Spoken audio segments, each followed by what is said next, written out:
Baik, bismillahirrahmanirrahim. Assalamualaikum warahmatullahi wabarakatuh. Alhamdulillahirabbil alamin. Wassalatu wassalamu ala asyrafil anbiya'i wal mursalin Sayyidina Muhammad wa ala alihi wa sahbihi ajma'in. Yang dihormati Ustaz Arif Amin bin Rushihi selaku pencerah subjek kepada tafsir tematik. Jadi kumpulan yang pertama ingin membentangkan tajuk yang bertajuk Kepimpinan menurut Perspektif Al-Quran. Jadi saya Rafiuddin bin Raji'i akan membentangkan tajuk yang berkaitan dengan definisi kepimpinan. Kepimpinan adalah sejenis hubungan perilaku manusia, pengaruh, daya tindakan serta penghalangnya ke arah matlamat yang tertentu dengan cara yang boleh menjamin kepatuhan, kepercayaan dan penghormatan. Maka pada asasnya istilah kepimpinan dalam Al-Quran bermaksud institusi atau orang yang diserahkan amanah untuk memimpin dan mentadbir masyarakat berdasarkan kepada peraturan Allah SWT. Maka dalam Al-Quran telah dinyatakan keempat definisi kepimpinan telah disebutkan, iaitu yang pertama adalah khalifah, yang kedua adalah imam, yang ketiga adalah malik dan yang keempat adalah tamkin. Maka apa yang dimaksudkan kepada keempat-empat ni? Okey, baik. Yang pertama adalah khalifah. Khalifah adalah satu gelaran yang diberikan kepada pemimpin yang memikul amanah dan tanggungjawab untuk melaksanakan pemerintahan dan menegakkan kebenaran, iaitu dia melaksanakan segala urusan-urusan umat dan memikul segala beban tugas yang melibatkan umat. Yang kedua adalah imam. Imam adalah satu gelaran yang diberikan kepada pemimpin yang menjalankan tugas yang berdasarkan kepada petunjuk Allah, iaitu mereka menggantikan tugas kenabian, iaitu bagi menjaga agama dan mentadbir dunia. Yang ketiga adalah malik. Malik adalah satu gelaran yang dikhususkan kepada pemimpin yang berperang dan berjuang menegakkan agama Allah. Dan yang keempat adalah tamkin. Tamkin adalah gelaran yang Allah gunakan kepada pemimpin yang menunjukkan kekuasaan dan pengaruh yang diberikan kepada para pemimpin sepertinya Zulkarnain, Nabi Yusuf, Nabi Muhammad, golongan ulama dan sebagainya. Maka apakah dalil yang menceritakan, yang mendetailkan berkaitan dengan kepimpinan? Maka perkara ini akan dibentangkan lagi oleh sahabat saya, iaitu Raja Shu'aib. Dipersilakan. Assalamualaikum warahmatullahi wabarakatuh. Bismillahirrahmanirrahim. Nama saya Raja Shu'aib bin Raja Kamaluddin, I18102597. Okey, kita sambung mengenai dalil-dalil Al-Quran mengenai kepimpinan. Okey, antara ayat yang popular mengenai kepimpinan dalam Al-Quran antaranya ialah dalam surah An-Nisa ayat ke-59 berkenaan wajib mentaati pemimpin. Firman Allah SWT berfirman, A'udzubillahi minasyaitonirrajim, Ya ayyuhalladzina amanu ati'ullah wa ati'ur rasul wa ulil amri minkum. Sadaqallahul azim. Maksudnya, wahai orang-orang yang beriman, taatlah kamu kepada Allah dan taatlah kamu kepada Rasulullah dan ulil amri, yakni orang-orang yang berkuasa dari kalangan kamu. Okey, di sini kita dapat lihat ayat tersebut telah menerangkan kepada kita, yang pertama perlu taat kepada Allah, kemudian taat kepada Rasulullah dan taat kepada ulil amri. Ulil amri ni yakni orang yang berkuasa di kalangan kita, yakni pimpinan yang telah dilantik oleh rakyat. Maka pemimpin itu kita perlu taat juga, selagi pemimpin itu tidak bertentangan dengan agama Islam. Maka kita wajib mentaati pemimpin. Dalam ayat tersebut berkata At-Tabari dalam beliau menafsirkan ayat An-Nisa 59 ini, beliau menafsirkan ulil amri adalah pemimpin dan wakil bagi Allah SWT untuk kepentingan seluruh umat Islam. Okey, At-Tabari mengatakan pemimpin dan wakil adalah pemimpin ini adalah wakil daripada Allah untuk kepentingan seluruh umat muslim. Okey, itu atas bagi menafsirkan ayat tadi. Kita lihat pula kepada Ibnu Katsir. Ibnu Katsir menafsirkan pula ayat tersebut menunjukkan arahan ketaatan secara umum untuk uli amri dari kalangan pemimpin dan ulama. Ayat tersebut menunjukkan kita sebagai orang muslim perlu taat dengan arahan daripada pemimpin dan ulama. Oleh itu, ayat surah Nisa ini menunjukkan bahawa Allah SWT mewajibkan kepada seluruh muslimin agar mentaati para pemimpin. Arahan ketaatan ini merupakan dalil kewajipan melantik pemimpin Islam. Kita ni melantik pemimpin ni adalah kewajipan bagi orang Islam untuk kita melantik pemimpin ni agar adanya pemimpin, maka agama Islam dapat dibentuk dan dapat dikembangluaskan dalam sebuah negara tersebut. Okey, kita masuk pula kepada ayat yang lain mengenai kepimpinan. Okey, ayat ini menerangkan tentang pelaksanaan hukum hakam syariah untuk kehidupan yang adil dan dalam kaum muslimin. Okey, ayat tersebut dalam surah Al-Ma'idah ayat ke-49, firman Allah, A'udzubillahi minasyaitonirrajim. Wa inihkum bainahum bima anzalallah wa la tattabi' ahwa'ahum wahdharhum an yaftinuka an ba'di ma anzalallahu ilaik. Sadaqallahu azim. Maksudnya, dan hendaklah engkau menjalankan hukum di antara mereka dengan apa yang telah diturunkan oleh Allah, dan janganlah engkau menurut kehendak nafsu mereka, dan berjaga-jagalah supaya mereka tidak memesongkanmu dari sesuatu hukum yang telah diturunkan oleh Allah SWT kepada kamu. Ayat ini kita dapat lihat menunjukkan pemimpin itu perlu menjalankan hukum yang telah diturunkan oleh Allah SWT, dan pemimpin juga Allah telah menerangkan kepada pemimpin agar tidak menurut hawa nafsu, menjalankan hukum menurut hawa nafsu oleh diri sendiri ataupun daripada orang lain. Allah telah menerangkan dalam ayat tersebut, dan Allah menyatakan lagi, dan berjaga-jagalah supaya mereka tidak memesongkanmu dari suatu hukum. Allah menyatakan jika menjadi seorang pemimpin ni perlu berjaga-jaga agar orang lain tidak memesongkan pemimpin tersebut dari suatu hukum yang telah diturunkan oleh Allah. Nampak betapa beratnya menjadi seorang pemimpin ni. Pertama, Allah telah mewajibkan ataupun menyuruh pemimpin tersebut untuk menjalankan hukum yang telah ditetapkan oleh Allah. Kemudian Allah menyatakan lagi, dan jangan pemimpin tersebut menjalankan hukum dengan kehendak hawa nafsu oleh mereka. Mereka ni yakni orang yang kita pimpin. Allah jaga dah. Dan Allah juga menyatakan lagi, dan berjaga-jagalah supaya pemimpin tersebut tidak memesongkan suatu hukum yang telah diturunkan oleh Allah. Okey, ayat ini juga merupakan arahan dari Allah SWT kepada Rasulnya agar menjalankan hukuman terhadap kaum muslimin dengan sesuatu yang Allah turunkan, yakni syariat Islam. Bahkan ayat ini juga merupakan arahan kepada kaum muslimin agar menjalankan syariat Allah.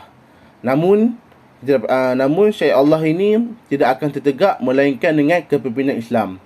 Nampak betapa pentingnya ada pemimpin ni. Sebab apa? Dengan adanya pemimpin, maka syariat Islam, syariat Allah itu dapat ditegakkan dalam suatu negara ataupun daerah. Ini menunjukkan juga kepimpinan merupakan satu kewajipan menjadikan syariat Islam dapat dilaksanakan secara praktikal. Itu antara betapa pentingnya seorang pemimpin agar syariat Islam, syariat Allah yang telah ditentukan oleh Allah dapat ditegak dan dapat dilaksanakan secara praktikal oleh kaum muslim. Okey, kita masuk kepada ayat yang ketiga mengenai kepimpinan dalam Al-Quran. Ayat ini terdapat dalam surah Al-Hadid ayat ke-25 yang menerangkan tentang para rasul yang diutuskan bukan sahaja diberikan wahyu tetapi kekuasaan kepimpinan. Di sini kita lihat Allah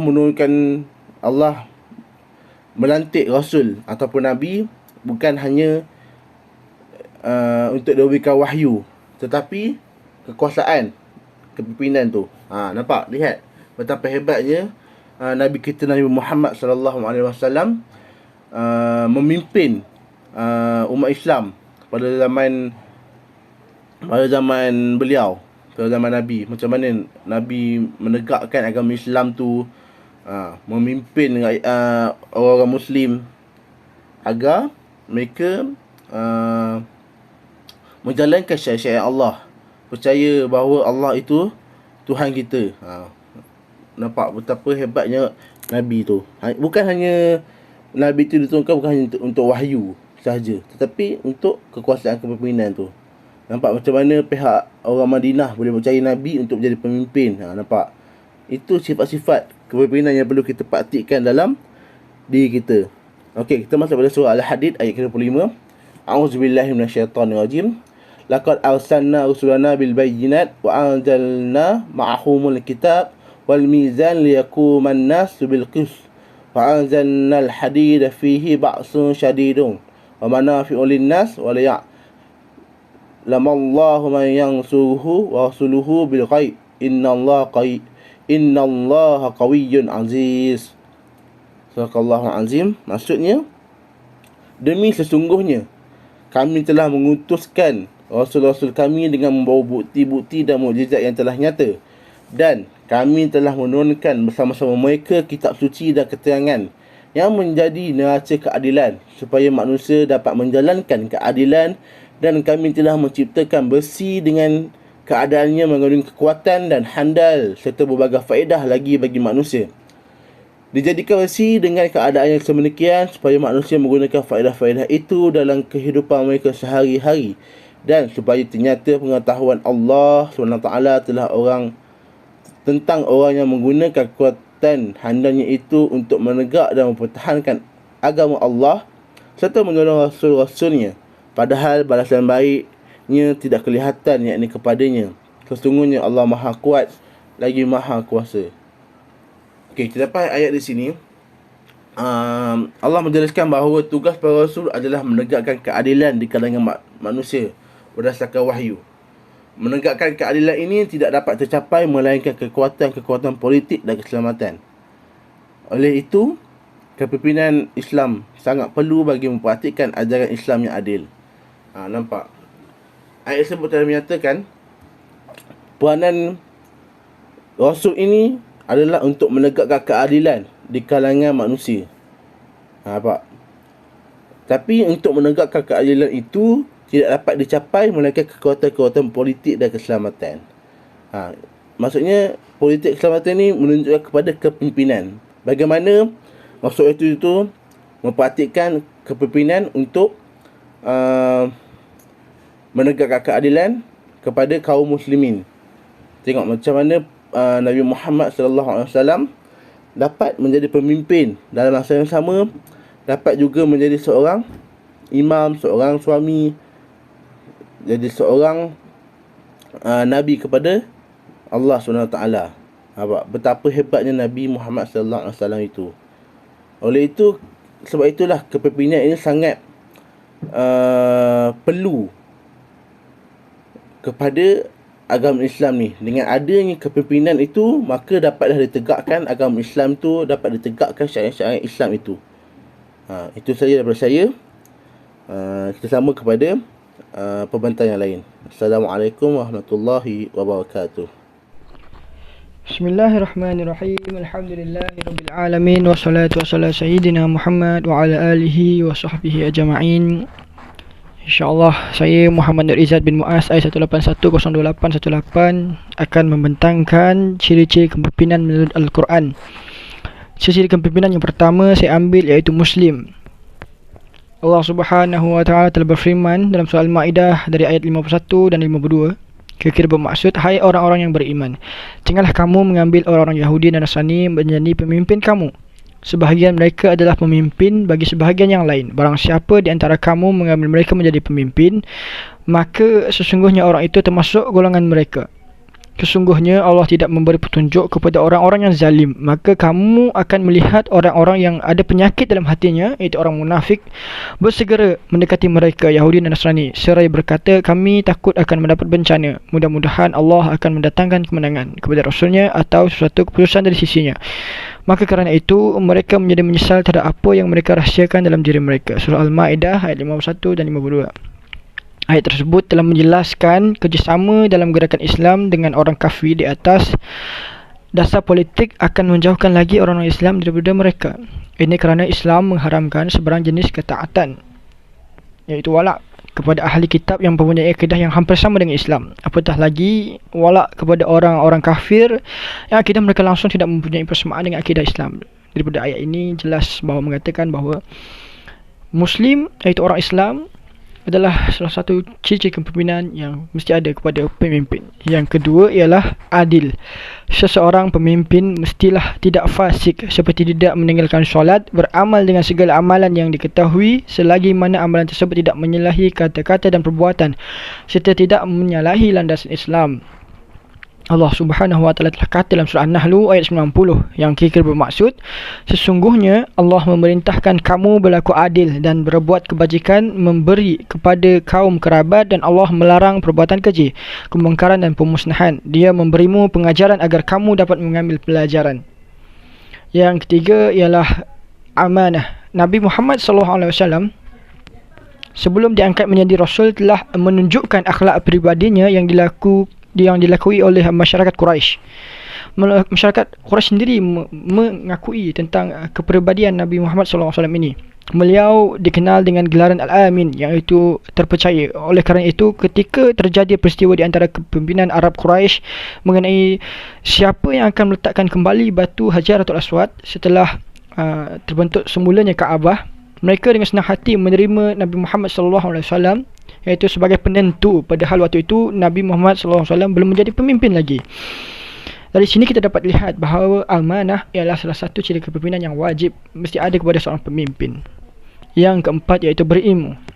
Seorang pemimpin mestilah mengetahui perkara-perkara yang berkaitan dengan fardu ain dan fardu kifayah, sehingga dapat membezakan di antara yang mana ma'ruf dan yang mana yang mungkar, serta mengetahui perkara-perkara yang berkaitan dengan pemimpin. Al-Imam Al-Ghazali berkata, sesungguhnya Islam memperjuangkan atas landasan kejahilan akan lebih memudaratkan berbanding dengan serangan musuh Islam. Malangnya kebanyakan penduduk Islam adalah dari kalangan orang jahil. Oleh itu, ilmu adalah amat penting kepada seorang pemimpin, kerana seorang pemimpin ini mestilah mempunyai ilmu yang mantap untuk mentadbir sebuah kerajaan. Yang kelima iaitu berakhlak, iaitu berkuasa. Yang kita langkah kepada berkuasa. Seorang pemimpin mestilah berkuasa, kerana tanpa kuasa seorang pemimpin ini kurang dipercayai oleh seseorang. Kerana bila ada kuasa, mestilah orang-orang lain akan mempercayai akan kepimpinan seorang tersebut. Yang terakhir iaitu berakhlak. Seorang pemimpin mestilah mampu memberi contoh tauladan mengikut akhlak Islam kepada diri dan orang di bawah pemimpinannya. Selain itu, di dalam dirinya mestilah mengandungi sifat ikhlas, jujur, tidak angkuh, ria dan sebagainya. Malah seorang pemimpin haruslah mempunyai sifat-sifat yang terpuji dan jauh daripada sifat-sifat yang keji.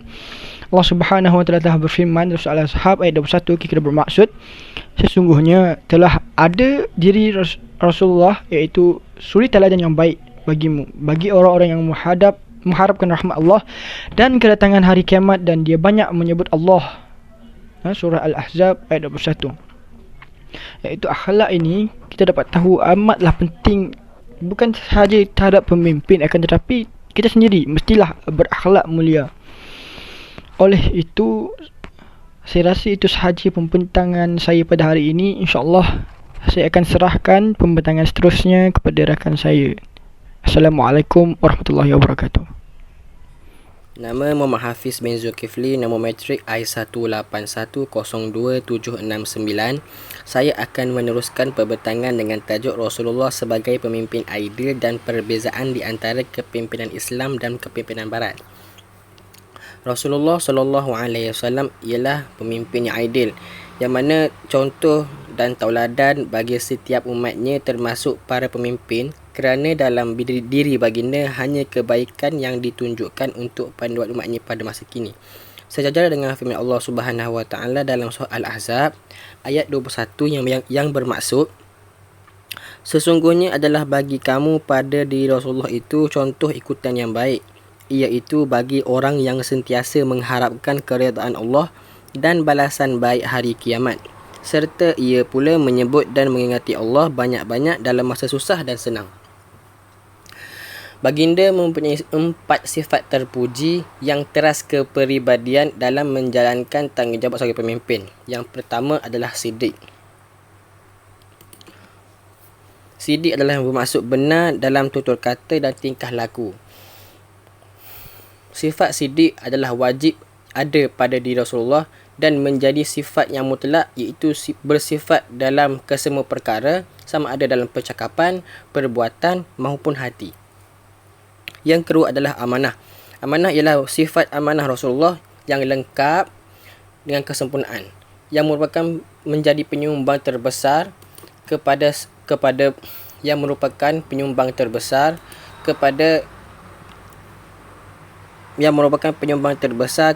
penyebaran risalah dan telah menyampaikan risalah dengan sebaiknya.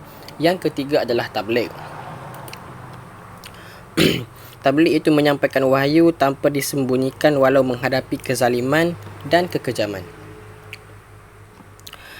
Yang keempat adalah fatanah.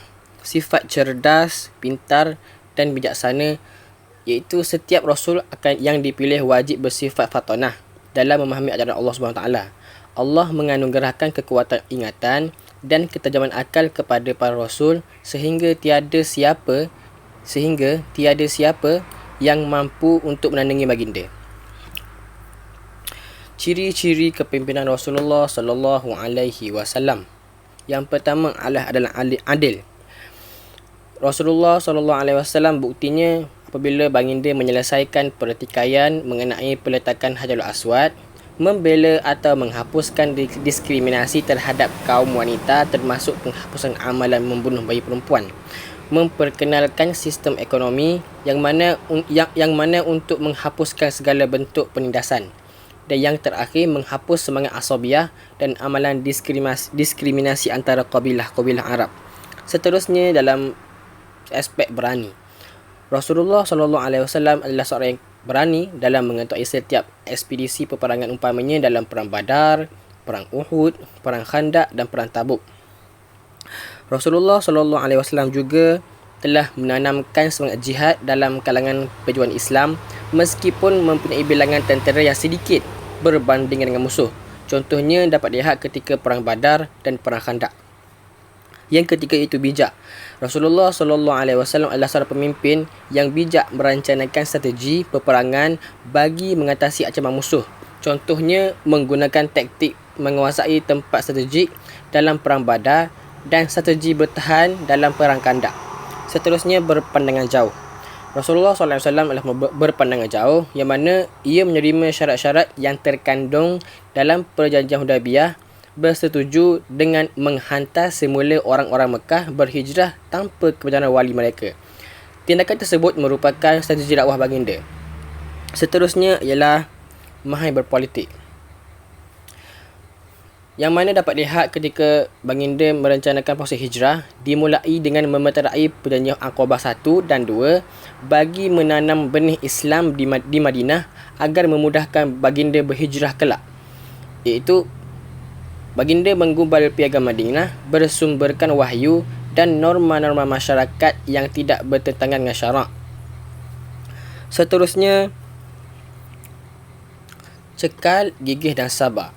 Meskipun menghadapi cabaran hebat daripada kaum Quraisy di Mekah, baginda tetap tegar mempertahankan akidah Islam walaupun menghadapi cabaran serta halangan sama ada dalam bentuk fizikal, psikologi maupun kewangan. Baginda juga tidak berputus asa walaupun misi dakwah di Taif mempunyai kebutuhan. Kesabaran baginda meninggalkan impak positif apabila wakil kaum Aus dan Khazraj menemui baginda untuk menyatakan pengislaman, memeterai perjanjian Aqabah dan menjemput baginda berhijrah ke Madinah. Seterusnya ialah tegas. Baginda adalah seorang yang tegas dalam menjatuhkan hukuman yang sewajarnya terhadap kaum Yahudi yang mengkhianati piagam Madinah, iaitu Bani Qainuqa diusir kerana memperlekehkan kemenangan tentera Islam dalam Perang Badar, dan Bani Nadir diusir kerana merancang membunuh Nabi. Bani Khuraizah diusir disebabkan bersekongkol dengan tentera Ahzab. Seterusnya, perbezaan di antara kepimpinan Islam dan kepimpinan Barat. Ianya dapat dilihat melalui 3 faktor utama, iaitu dasar, yang kedua pelaksanaan, dan yang ketiga adalah wacana demokrasi. Okey, yang pertama adalah dasar kepimpinan, iaitu melalui aliran pemikiran. Aliran pemikiran kepimpinan Islam mestilah politik adalah sebahagian daripada agama, manakala Barat pula memisahkan di antara politik dengan agama. Seterusnya, sistem pemerintahan. Dasar kepimpinan Islam mestilah meliputi Al-Quran, Sunnah, pendapat ulama silam dan pendapat ulama kontemporari berdasarkan dalil Allah SWT, ati'ullaha wa ati'ur rasul wa ulil amri minkum. Manakala sistem pemerintahan Barat pula hanyalah berbentuk kepuasan demokrasi dan hawa nafsu politik yang rakus. Contohnya dapat dilihat bagaimana politik Amerika yang memimpin kerajaan mereka. Sekiranya rakyat mereka tidak berpuas hati dengan kerajaan mereka, rakyat mereka boleh sewenang-wenangnya melakukan rusuhan. Yang ketiga adalah matlamat. Matlamat akhir kepimpinan Islam adalah untuk membentuk manusia yang baik, warga negara yang baik, hamba Allah yang baik. Manakala matlamat kepimpinan Barat pula hanyalah untuk membentuk warga negara yang baik. Sebab itu, kalau kita lihat di Amerika, di UK, bersih tempat mereka kerana mereka mengamalkan nilai-nilai Islam. Tetapi mereka hanyalah untuk menghasilkan, matlamat mereka hanyalah untuk menghasilkan manusia yang baik, bukan pada hamba Allah yang baik. Seterusnya, dari sudut pelaksanaan, dapat dilihat melalui corak pemerintahan. Corak pemerintahan Islam mestilah patuh syariah, iaitu berpandukan kehendak syarak. Patuh syarak itu adalah dari sudut perempuan boleh menjadi pemimpin, boleh bertanding, tetapi tidak boleh melangkaui batas syarak. Iaitu contohnya dari sudut aurat, sudut pergaulan dan sosial. Manakala Barat pula, sosial yang berbeza dan melangkaui batas-batas syarak.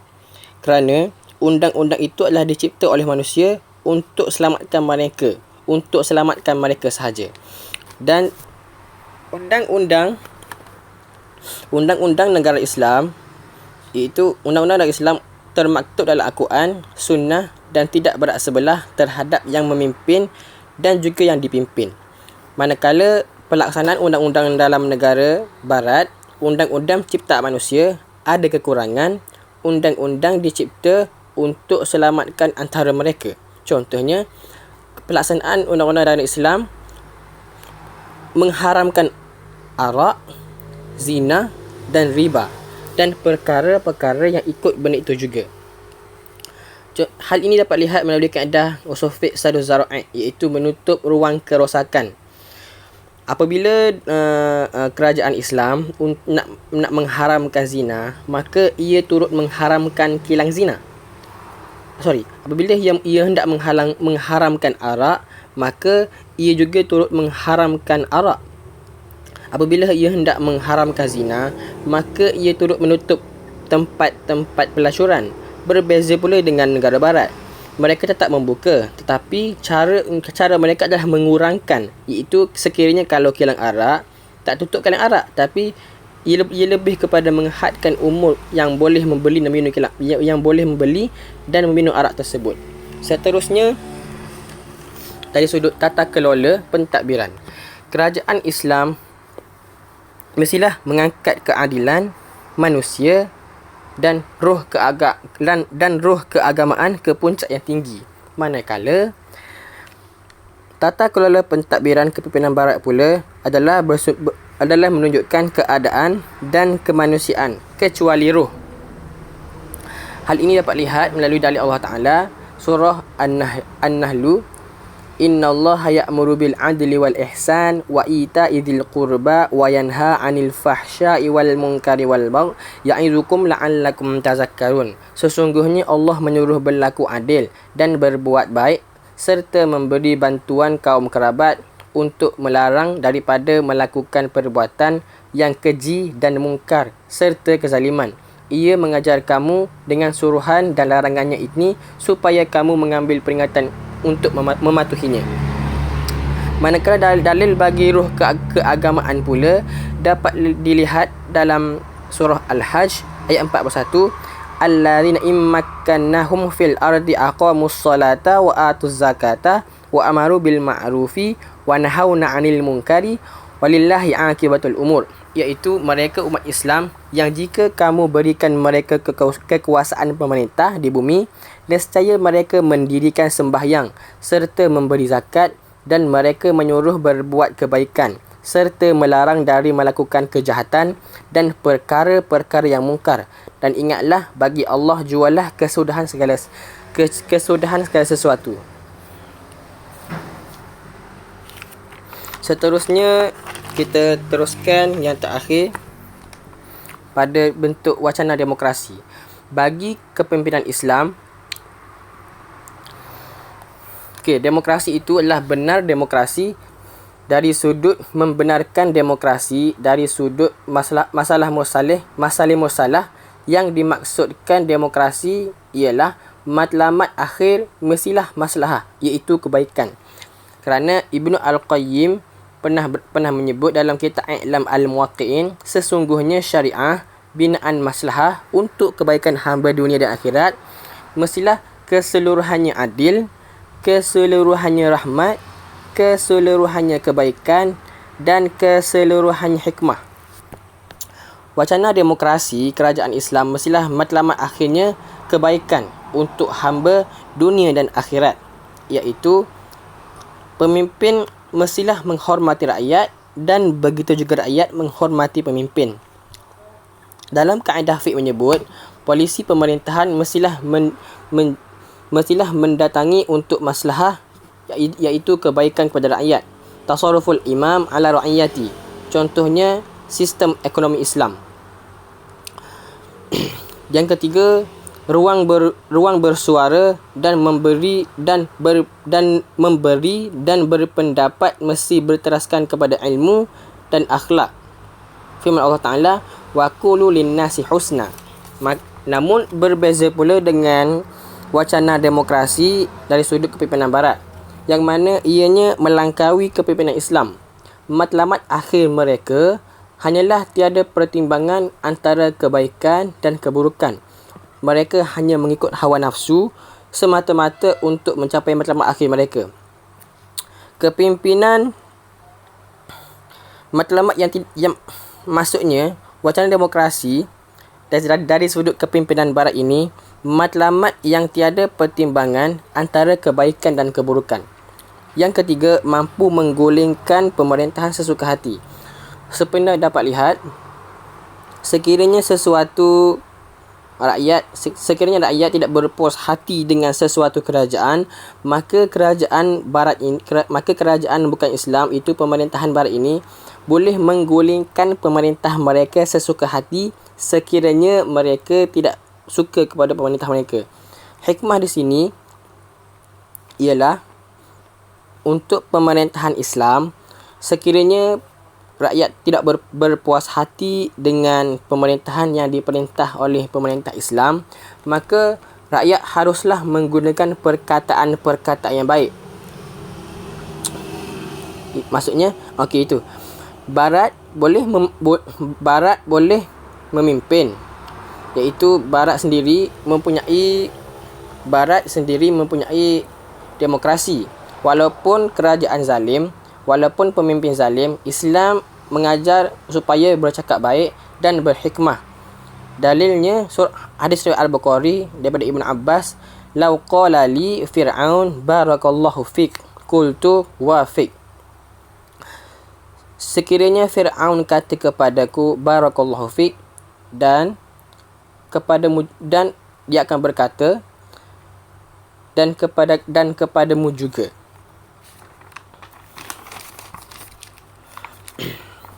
Itu saja daripada saya. Terima kasih. Wassalamualaikum warahmatullahi wabarakatuh. Seterusnya kita pergi kepada kesan kepimpinan menurut Islam. Yang pertama, pemimpin mendapat naungan arasy Allah di hari akhirat kelak. Berdasarkan satu hadis riwayat Bukhari, di mana matanya berbunyi, sab'atun yuzilluhumullahu fi zillih yauma la zilla illa zilluh, al-imamul adil, wa syabbun nasha'a fi ibadati rabbih, wa rajulun qalbuhu mu'allakun fil masajid, wa rajulani tahabba fillahi ijtama'a alayhi wa tafarraqa alayhi, wa rajulun talabathu imra'atun ذات منصب وجمال فقال إني أخاف الله, ورجل تصدق أخفى حتى لا تعلم شماله ما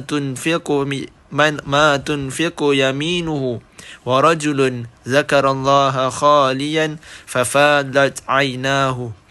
Bermaksud 7 golongan yang dinaungi oleh Allah dalam naungannya, yang mana pada hari yang tidak ada naungan kecuali naungannya, iaitu antaranya ialah pemimpin yang adil.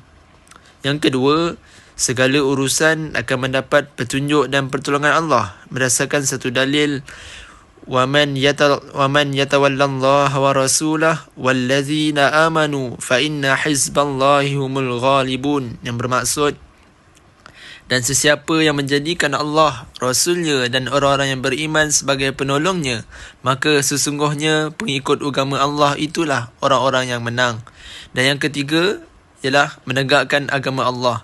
Berdasarkan satu dalil di dalam surah Al-Hajj ayat yang ke-41 yang berbunyi, allazina immakanna fil ardi aqamus salah wa atawuz zakah wa amaru bil ma'ruf wa nahaw 'anil munkar walillahi 'aqibatul umur, yang bermaksud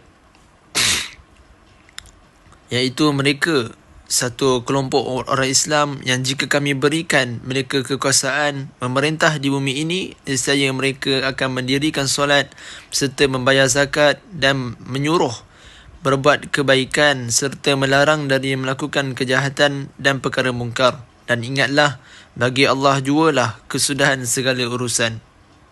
Bismillahirrahmanirrahim. Assalamualaikum warahmatullahi wabarakatuh.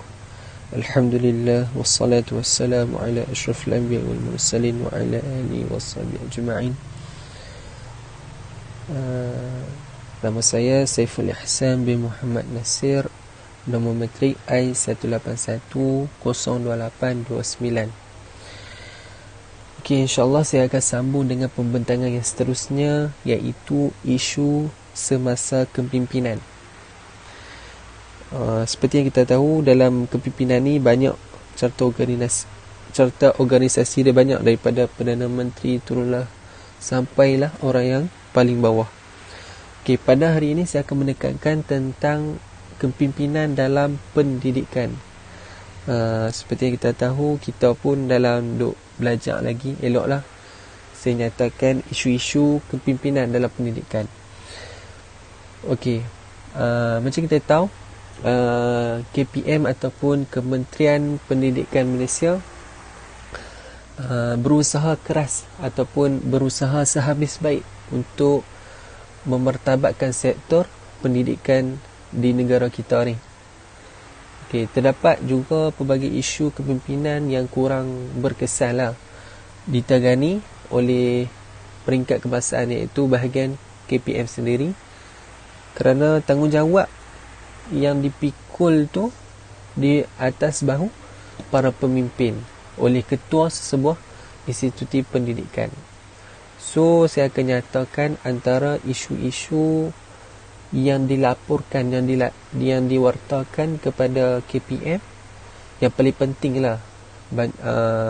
Banyak isu yang berlaku dalam pendidikan, tapi yang ni orang kata isu-isu yang penting dalam pendidikan.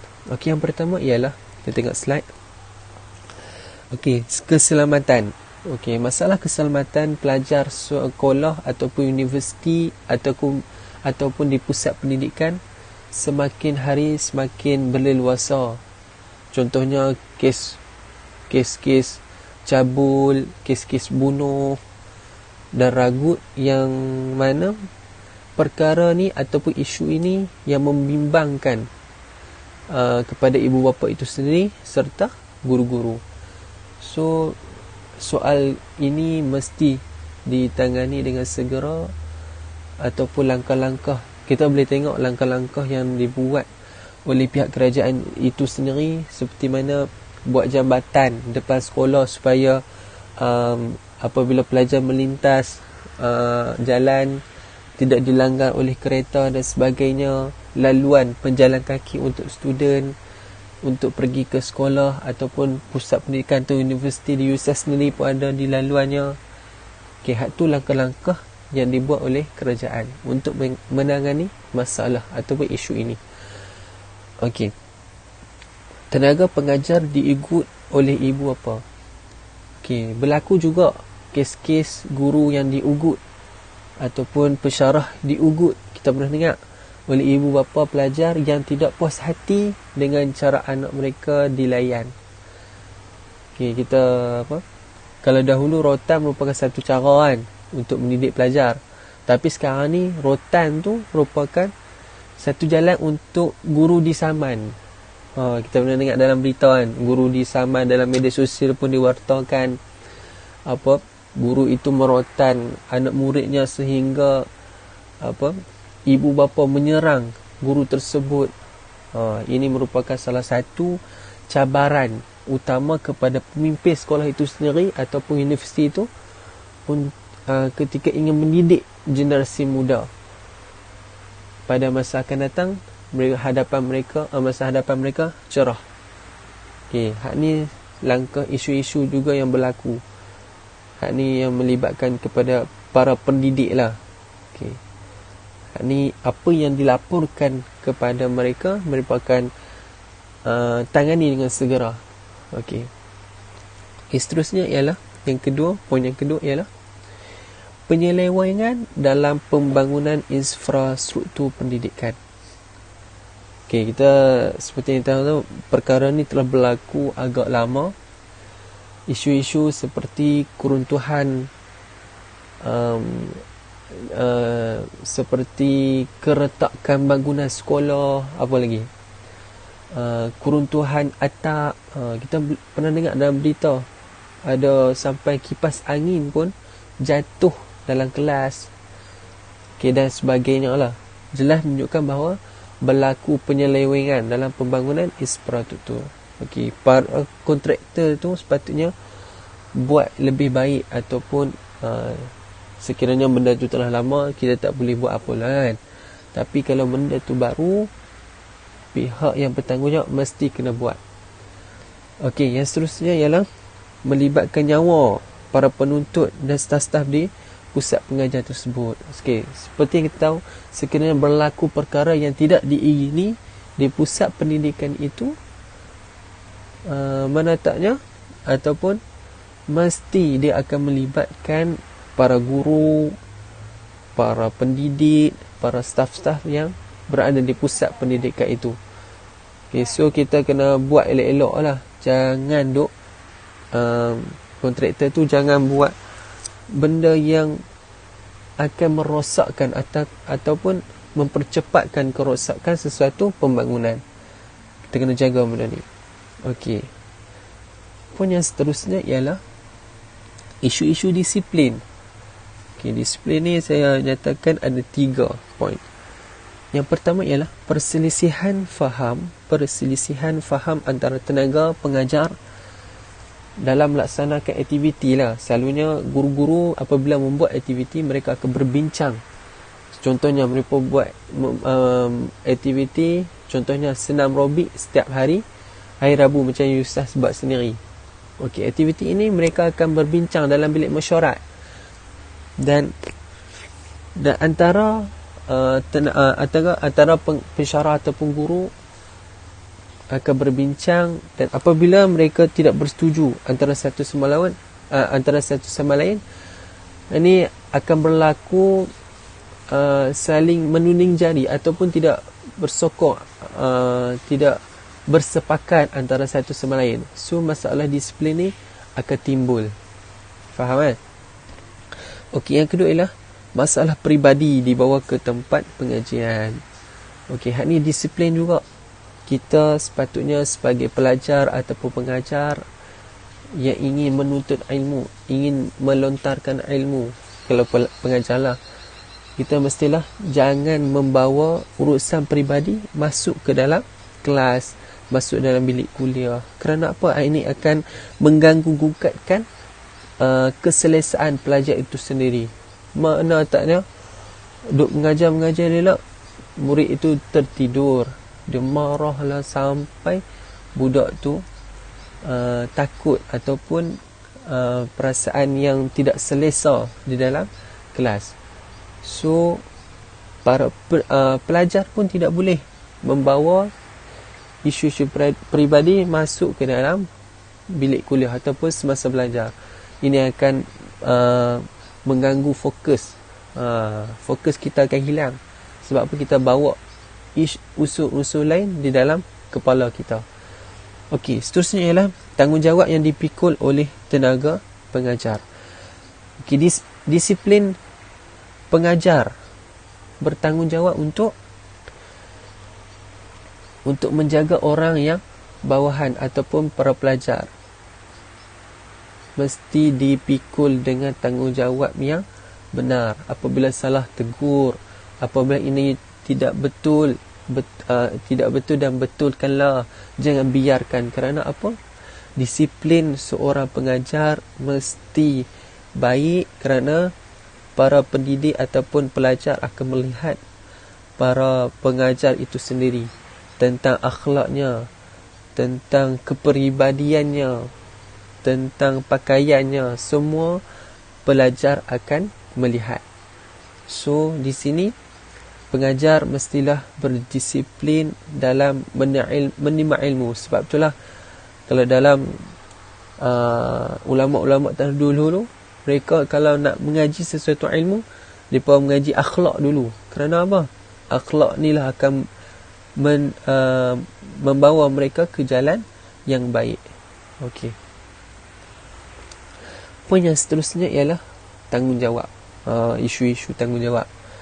Terdapat juga dalam kalangan tenaga pengajar tidak menjalankan tanggungjawab dengan penuh dedikasi. Terdapat juga dalam kalangan pengajar yang tidak menjalankan tanggungjawab dengan penuh dedikasi. Ini berlaku apabila guru tersebut ataupun pengajar tersebut mengajar kelas tambahan ataupun mengadakan kelas tambahan pada waktu PNP. Contohnya pukul 8 hingga 10 pagi dia ada kelas, tetapi dia mengutamakan kepada kelas tambahan, dia mewujudkan. Ni contohnya seperti kita sekolah rendah dululah. Kita pernah pergi pusat tuition kelas tambahan pada hari Jumaat dan Sabtu. Yang pendapatan pengajar itu agak lumayan. Mungkin isu-isu ini dibangkitkan kerana mereka inginkan pendapatan yang lebih lumayan daripada di sekolah ataupun di pusat pendidikan yang mereka bekerja full time. Bayangkanlah, satu subjek ialah sebanyak RM50. Kalau 5 subjek, 5, 10, 15, 20, 25, RM250 sebulan. 5 subjek itu baru seorang. Lumayan kata lumayan. So pendidik ni mesti tanggungjawab. Jangan duk duk buat perkara yang tidak elok ataupun yang akan merosakkan imej seseorang pengajar. Okey, yang terakhir sekali ialah arahan ketua. Tidak menghormati arahan daripada kepimpinan atasan. Okey, masalah ini timbul apabila guru tidak menghormati pemimpin, ataupun pensyarah itu ataupun pendidik itu tidak menghormati pemimpin sekolah ataupun universiti ataupun pusat pendidikan ataupun madrasah, mahad, pondok dan selainnya, disebabkan kepimpinan di sebuah pusat pendidikan itu tidak selesa. Selain itu, tahap pendidikan guru mungkin lebih tinggi daripada pendidikan sekolah. Tahap pendidikan guru kan ada juga yang selalunya orang atasan ni dia lebih bawah daripada orang yang di bawah, ataupun pangkat mereka lebih bawah daripada orang yang di bawah. Faham kan? Contoh kita ambil di sekolah, pengetua, guru biasa, guru kanan, tetapi guru kanan ni lebih tinggi pangkatnya, grade dia lebih tinggi daripada pengetua. Okey, ni menyebabkan mereka tidak menghormati pemimpin itu. Mereka anggap mereka lebih bagus. Okey. Isu ini telah dibangkitkan dalam KPM ataupun Kementerian Pelajaran Malaysia itu sendiri. Okey, ni secara umumnya banyak isu-isu yang berlaku yang tidak dinyatakan di sini. Okey, setakat itu saja. Wallahu a'lam. Assalamualaikum warahmatullahi wabarakatuh.